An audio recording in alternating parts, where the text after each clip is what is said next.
Behold the mighty acorn. Looks small, right? Wrong. This little guy can become a massive oak tree if you don't mess it up. Don't mess it up. Step 1. Cold stratification.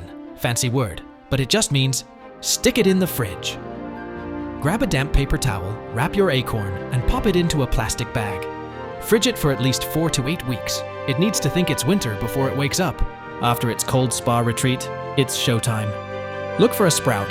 Congrats, your acorn is ready to become an oak tree. Usually from here, you can go directly into the soil, but I prefer to see how the roots develop before I plant the tree in the soil. So I put the acorn in a little glass with water.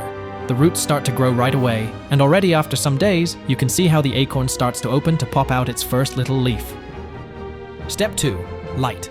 From the moment your acorn gets the first leaf, it loves sunlight. Keep it in a bright spot indoors or outside when it's warm enough. I really like how the leaves are going from a red tone to bright green as they get bigger. But the best part about filming plants in time-lapse is that it makes them look like they're dancing. Step 3. Soil. Use well-draining soil. No swampy vibes here. Plant the sprouted acorn about an inch deep, root pointing down. Give it a cozy home. And remember, no overwatering once you have it planted in the soil. Oaks don't like soggy socks or roots. And that's how you go from acorn to oak.